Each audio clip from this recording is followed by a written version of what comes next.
Many people living in the Big Sandy Creek neighborhood are still stranded tonight, a week after a bridge was destroyed by the flood. CBS Austin's Vinny Martirano is live in that neighborhood. Vinny, how are the volunteers responding to the destruction in the area?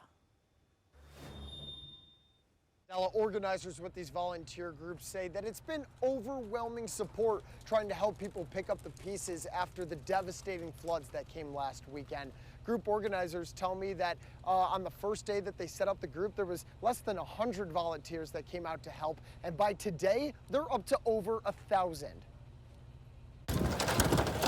More than 1,000 heroes are coming to the aid of many people who were stranded in their own neighborhood a week after the flash floods that ripped through central Texas. Everybody has lost something or knows somebody that's lost something, and it's heartbreaking. Last week, the bridge over Sandy Creek was destroyed, leaving many people who live in the neighborhood with no way of getting out. Janae Lamberton helped round up the first 100 volunteers, and more are piling in throughout the week. We had about 75 text in for the first day. It was 200 the next day. It was 500 the next day. It's over 1,000 today. It's overwhelming the amount that people want to help. Some, like Evan Wayne, are making hundreds of trips back and forth across the creek to deliver food and supplies to those people who need it. Moving ice, chicken feed's been a fun one, all the food, pizza, Chick-fil-A, Rudy's, you name it, I've brought it. Others, such as Whitney Hull and a group of other registered nurses, came down from Kerrville this week to provide these volunteers with IVs so they could stay hydrated while they work to help their fellow Texans. If we could give them a preventative infusion to keep them hydrated and keep them going, more families could have closure. As more people are still struggling on the other side of the creek, Lamberton says crews will continue to help. Nobody set out to be leadership in this, but we all just banded together, and it's just been beautiful.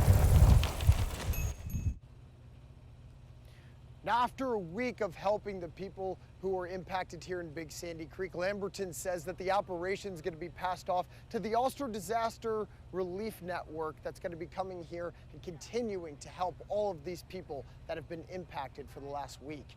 Reporting live in Leander, Vinny Martirano, CBS Austin News. Volunteers and organizations from around the country are stepping up to help residents put the pieces of their lives back together. News 4 San Antonio's Matt Roy spoke with one organization who's specifically targeting low-income families to help in their time of need. He joins us with that story. Devastation, destruction, tragedy. Thousands in the Texas Hill Country working to overcome the deadly flooding from the 4th of July, 2025. Never have I ever seen it this bad. But if you ask the residents of the area, they'll tell you that the silver lining has been the outpouring of love, resources, and support from around the state and around the country. It's just the lines and lines of people with free food signs. It's very, very cool. You know, I don't think we could have asked for anything better. There's food on every corner. You could get fed for a month. It's just been overwhelming, and we're so blessed. And the help will continue. National nonprofit Give Directly is looking for 350 low-income families in the Kerr County area to give $2,400, no strings attached. We've worked in Los Angeles, in North Carolina, in Florida, and we consistently see that when people have cash and can meet their own specific needs, we see just the tremendous sorts of outcomes from that sort of aid. The organization has given out almost $100 million in the past 12 months, helping nearly 100,000 families nationwide, specifically helping people who are currently on SNAP benefits and food stamps. When you send somebody cash, they're able to decide for themselves how best to meet their own needs. In Kerr County, they've awarded money to about 25 families, but are looking to help at least 300 more as everyone works to move forward. Once the flooding hits, as soon as you can get money into your pockets and start rebuilding, the better. Now, Carmichael says the only thing stopping them from helping more people is lack of funds. So if you'd like to help, head over to our website and click on the link for this story to find out how you can donate to the cause. Reporting in the newsroom, I'm Matt Roy. Back to you in the studio.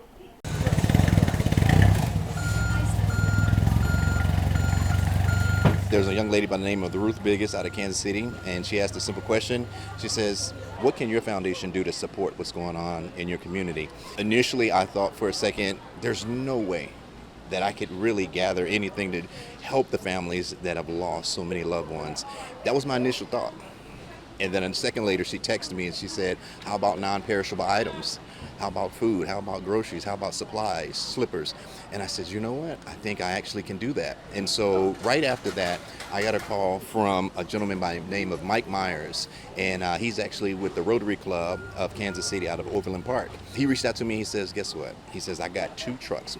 The last time there was a disaster in Rockport, we were able to help those needs. He's like, we're going to do the same thing here for Kerrville and the Hill Country residents. Come on, you got 3 feet. It's really sad, you know, to see the devastation. And it's hard to look at. It really is. It's like watching a movie, but it's real. It's reality. These people donating their time, and like I said, when I got a call, we've had privileges to be where we're at, and then when you see something like that, it's just, it really hurts. Priest is such a wonderful man. Whatever I can do to help, that's what I'm here for. Right there. We need electrical cords. We need 100-foot hoses. We need the nozzles to spray it down. We're building muck out kits for the individuals that are actually clearing out the disaster areas. We have flood kits for people coming in and cleaning after the clear out. Our vision is that we will provide help. We will come to you. And if you're in a shelter, if you're back in your home, we will do our best to get you what you need. We've done a lot of work. We've sorted all of the donations that people have come and delivered the last few weeks. We're able to put together hygiene kits and cleaning kits and things like that for people that are going around in the surrounding areas. We talk about encourage, enhance, and empower, and I think you see that today of all the people that are also encouraging the loved ones that have gone through something so traumatic, and then also enhancing the opportunity with the supplies and the goods that we're giving them, and then empowering them. They have a voice, they have support, and it just takes a few people to come together, and it's a ripple effect of what's going on here. What amazing things can happen when people work together. We all believe that we can restore those areas and those families and get them to be whole and comfort them. We believe that, and everybody here is working with that belief that we know we can do it, and everybody is willing to do whatever it takes. And I love that, and I love being around these people that want to jump in and help people restore their lives. I'm really glad that I had an opportunity to be able to answer that call. And like I said, it just took the seed to be planted, and then just for us to respond and say yes.